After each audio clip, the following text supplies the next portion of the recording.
is Renaldi Wijaya and I'm from English Literature B 2019 with student number 1914026044.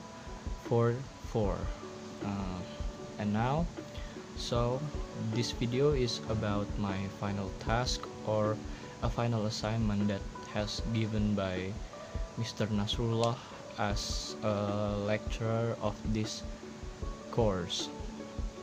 First, we're gonna talk about the lecture subject, which is cultural theory or cultural studies. Cultural theory is the branch of comparative anthropology and semiotics that seek to define the concepts of culture in operational and or scientific terms. Cultural theory was created and developed by under by the upper class social theorists like Emil Durkheim, Karl Marx, Max Weber, and so on. Okay then, I will try to answer the questions that Mr.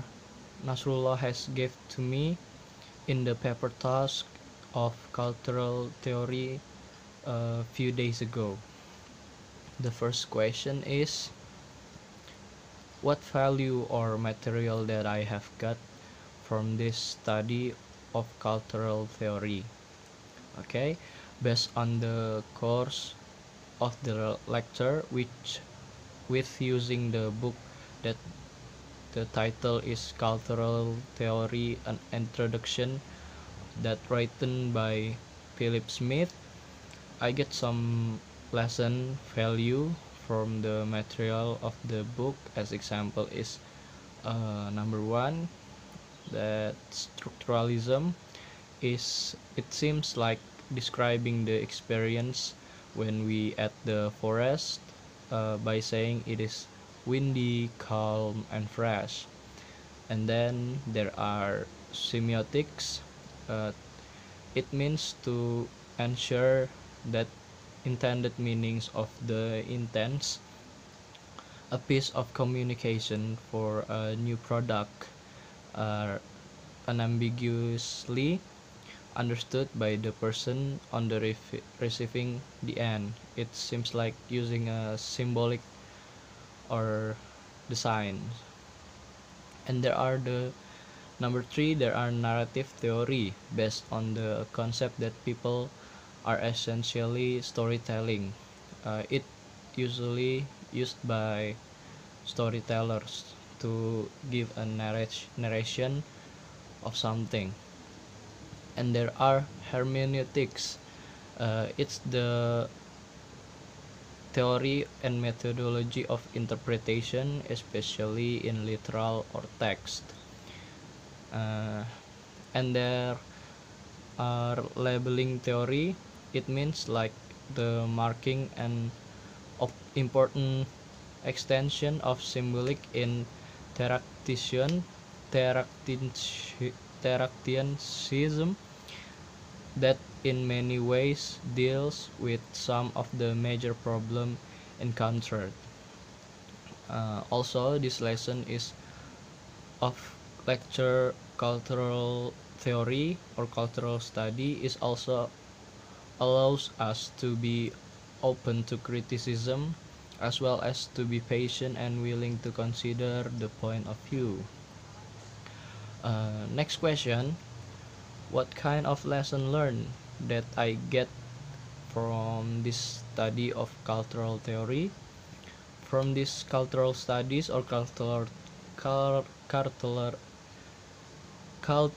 theory, I can get to refer the intellectual, spiritual, and aesthetic development for an individual, group, or society. Capture a range of intellectual and artistic activities and their products such as written literature, film, art, and theater. And there are design, designed the entire way of life, activities, beliefs, and customs of a people, group, or society by explanation of the book from a few theorists and philosophers. Next is identifying the theory by the philosopher, the science and the symbol of these studies, and the ages of or era of approaches. Some theories such as structuralism, post-structuralism, postmodernism, and etc. Uh, and the last question is, what is the next activity that I will do after I get to knowing or getting a lesson from this study of cultural theory or cultural studies? Um, for me, after studying in this semester and have some knowledge from this book, also after the course of this lecture is over, I think I'm gonna do more some research and reading another books of culture and literature for the next lecture lessons that I will learn in the another course. Okay, because there must be more things that I don't know before I try to find out. So I think that's all for me. I'm sorry if there's any mistake in this video, and thank you very much, especially to Mr. Nasrullah, and thank you.